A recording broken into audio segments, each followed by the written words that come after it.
Hello viewers, welcome to Jahangir Noor blog. সম্মানিত viewers, আজকে আপনাদের সাথে পরিচয় করে দিব Arabic achar which is specially made from Bahrain. কিছু স্পেশাল ইনগ্রেডিয়েন্টের সাথে আমার মামা আপনাদেরকে পরিচয় করে দিবে। Let's check it out. Dark contrast. And this is very sour, which goes very well with lemon. Called fennel, and it smells like aniseed. Okay, Okay, and it is very refreshing.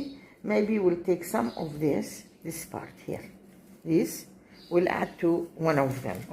মামা বলতেছিল Xerox and fennel good for this আচার। We'll give it like 10 minutes boil for softening the skin.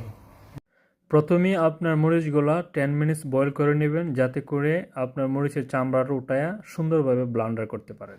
কাজের ফাঁকে আমরা try করতেছি Arabic গাহওয়া, যেটা মামা নিজের হাত দিয়ে বানাইছে। এটাতে তুর্কিশ আরবিক কফি আর হতেছে সুগার অ্যাড করা হয়েছে।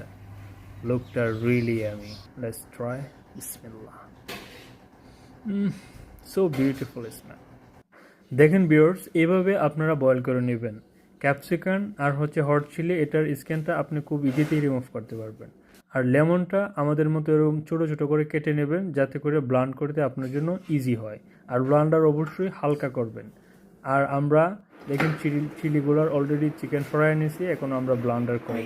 আর এই আচার আমরা অ্যাড করে দিব ক্যারট, এরকম গ্রেট করে নেবেন। তারপরে জেরেক্স, এরপরে আপনার প্যানের ভিতরে দিয়ে আপনি আস্তে আস্তে করে বয়েল করতে থাকবেন। Don't forget to add salt and খুশবারা, যেটা জাফরানের মতো দেখতে দেখা যাইতেছে। তো এরকমভাবে অ্যাড করে দিবেন, তার সাথে অ্যাড করে দিবেন কালিজিরা। সো এটা দেওয়ার পরে আপনি আস্তে আস্তে করে বয়েল করতে থাকবেন। সো আমাদের এটা অলমোস্ট বয়েল করা শেষ। এখন আমরা ঠান্ডা করব। দেখেন লুকটা really happy, it's mind blowing. আপনাদেরকে আমি বলে বোঝাতে পারবো না, মানে এটার ফ্লেভারটা কত সুন্দর এবং কি কতটা টেস্টি।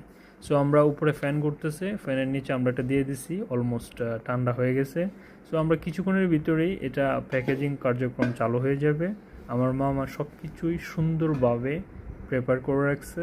এই যে দেখেন আমাদের যে আচারের কালারটা রিয়েলি আমি।